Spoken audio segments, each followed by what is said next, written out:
Assalamualaikum warahmatullahi wabarakatuh.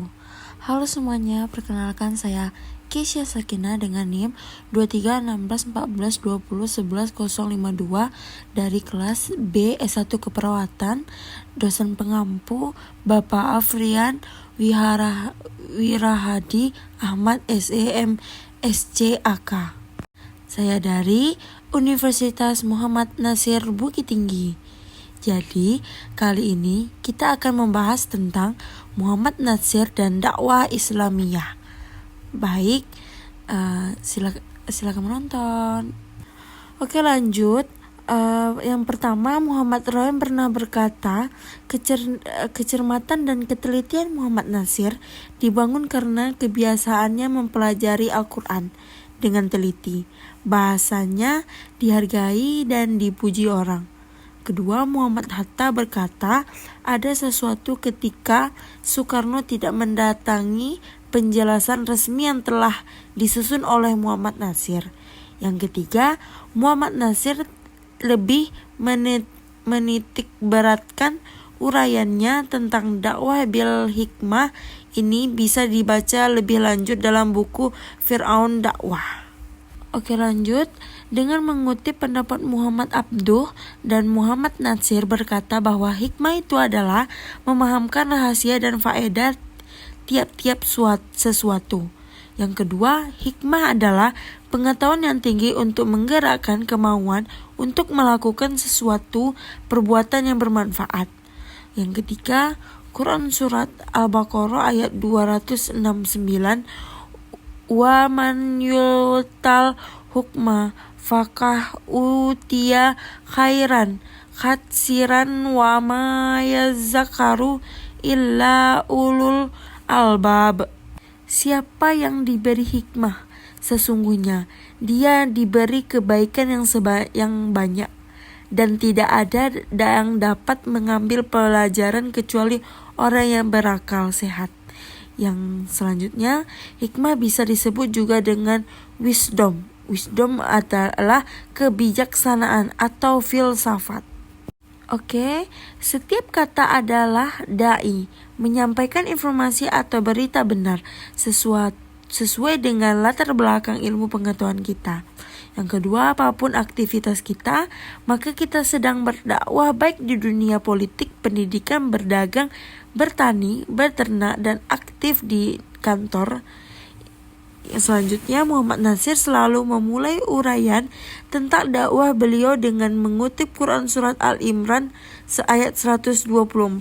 Hendaknya kita masuk ke golongan umat sengaja berdakwah kepada al-khair, kebaikan yang universal, menyuruh dengan ma'ruf dan mencegah dari yang munkar. Dalam ayat ini ada kata kepada dan dengan dan dari. Oke, Muhammad Nasir berpolitik melalui jalur dakwah. Beliau pernah menjadi Perdana Menteri masa-masa Presiden Soekarno. Yang kedua, berpolemik dengan Soekarno tentang asas negara. Nasir ingin negara Islam sementara Soekarno ingin negara sekular, tapi keduanya tidak berhasil. Diutus pada masa Soekarno ke Aceh memberantas pasukan Daud Berureh, tapi malah merangkul dengan dakwah berureh, Anda muslim, saya juga muslim. Jika ada di antara kita yang mati dalam pertempuran, tidak ada yang mati syahid. Oke, lanjut. Pernah menjadi mediator mempertemukan Soeharto dengan PM Jepang bagaimana Jepang bisa berinvestasi di Indonesia. Setelah itu investor Jepang berdatangan ke Indonesia menanam modal. Kemudian investor datang menawarkan hadiah apa yang ingin oleh Muhammad Nasir. Dan beliau bilang, kalau kalian mau mengasih hadiah, kasih saja ke rakyat kami. Saya tidak berhak menerimanya.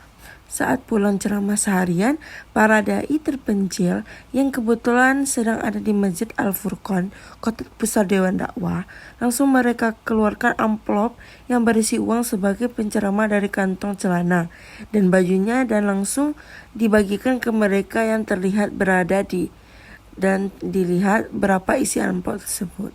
Oke, lanjut. Saat mendirikan lembaga kesehatan, awalnya bernama Balai Kesehatan Ibnu Sina di Bukit Tinggi 1969, dengan semangat dakwah Bill Hall, beliau bilang kalau mau terang jangan matikan lampu orang, tapi nyalakan lampu kita. Saat itu rumah sakit Immanuel yang sudah ada sejak kolonial dan dikelola oleh Belanda dengan latar belakang rumah sakit Kristen. Lalu beliau bersama BKUI atau disebut dengan Badan Kontak Umat Islam mendirikan Balai Kesehatan dengan nama Ibnu Sina. Demikian juga Balai Kesehatan Panti yang dikelilingi oleh non-muslim. Demikian juga dengan warga negara non-muslim, beliau tetap menjaga kerukunan. Muhammad Natsir menghindari dari perkataan perbuatan, tetapi perbuatan apa yang dikatakan. Lanjut, pada saat Muhammad Natsir memimpin pemerintahan Perdana Menteri, UU Pendidikan belum ada. Belirdoin, Menteri Permit Mender Asdomonya dari bagian pendidikan agama diajarkan di sekolah umum. Kedua, menteri ini melahirkan peraturan bersama tahun 1951 yang berisi perlunya pendidikan agama diajarkan di sekolah-sekolah umum. Sampai saat sekarang, pendidikan agama menjadi mata pelajaran wajib di semua sekolah umum dan di perguruan tinggi. Yang terakhir, kemerdekaan Nisai Biafra di alam Eritandian Pendidal. Muhammad Natsir atau Pa sudah familiar disebut dengan Muhammad Natsir saja kurang pas dengan sebut UMN. Kampus harus mencirat dan mergina biograd dosen dan pengelola Mat Asia dan Lananas Marsidis elanya oleh dunia, terutama dunia Islam. Adalah kewajiban kita menjadi kampus ini sebagai agen untuk menduniakan beliau bidang pendidikan. Baik, sampai situlah materi saya. Apabila ada salah-salah kata mohon dimaafkan. Saya akhiri dengan Assalamualaikum warahmatullahi wabarakatuh.